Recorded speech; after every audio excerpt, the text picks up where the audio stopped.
Halo semua, kami dari kelompok 3 akan menjelaskan metode pengambilan sampel dalam mata kuliah statistik. Kelompok kami terdiri dari Askariah Murad, Tria Alivia, Tisha Tias, Aulia Rahma, Khairullah Alberta, dan Karunia Emanuel.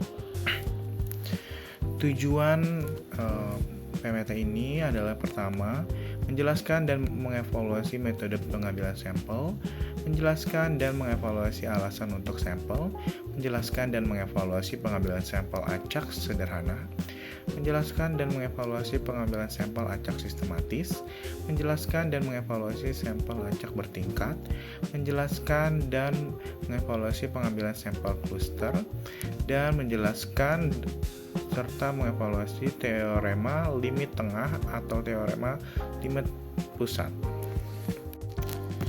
Metode pengambilan sampel. Pertama ada probability sampling.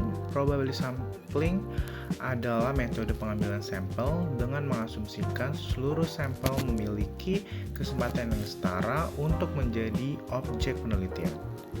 Teknik ini merupakan teknik pengambilan sampel penelitian kuantitatif.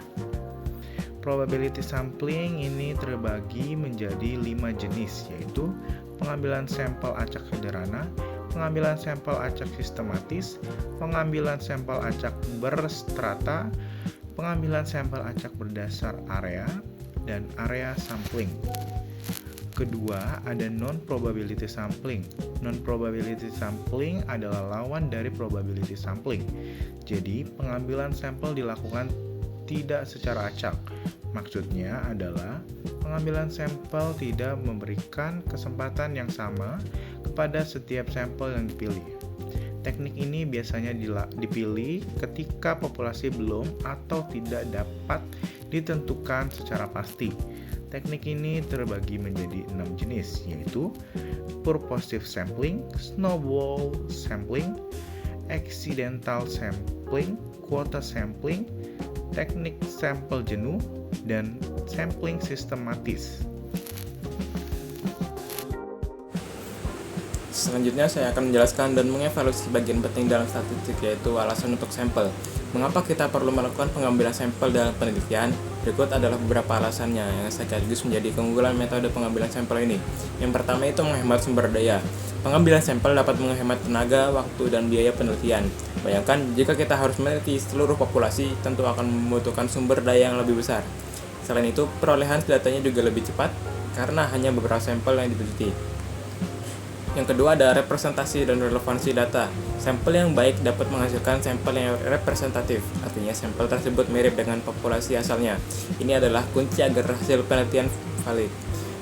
Tujuan utama kita adalah mendapatkan data yang relevan dengan penelitian dan memberikan informasi yang terkait dengan populasi yang ingin kita ketahui.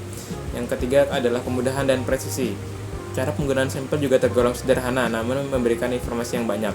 Kita juga bisa menentukan presisi atau ketepatan hasil yang diperoleh yang ditentukan oleh perbedaan hasil antar sampel.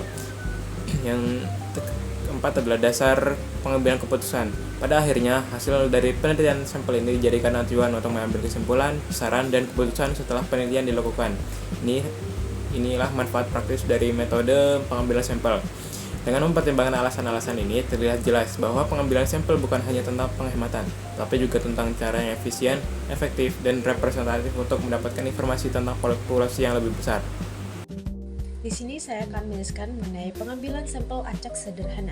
Teknik pengambilan sampel acak sederhana ini merupakan teknik yang dilakukan dengan cara menjelaskan bahwa semua anggota populasi memiliki kesempatan yang sama untuk dijadikan sampel penelitian. Cara pengambilannya adalah dengan angka undian. Terdapat dua pendapat yang berkaitan dengan metode pengambilan sampel tipe ini. Pertama, yaitu setiap angka yang dipilih wajib dikembalikan lagi supaya semua sampel memiliki persentase kesempatan yang sama. Yang kedua, yaitu angka yang dipilih tidak dikembalikan. Namun, umumnya pendapat pertama yang banyak dipilih untuk melakukan penelitian. Pada metode sederhana ini memiliki keunggulan, yaitu meminimalisir bias dan bisa mengetahui standar error dari penelitian. Sedangkan kekurangannya yaitu para sampel bisa jadi tidak mewakili populasi yang telah ditentukan. Di sini saya akan menjelaskan tentang pengambilan sampel acak sistematis. Tipe kedua adalah sampel acak secara sistematis. Sesuai dengan pola tertentu, umumnya pola yang digunakan teknik ini adalah dengan mengambil interval atau kelipatan dari jumlah populasi dengan jumlah sampel yang akan dipilih.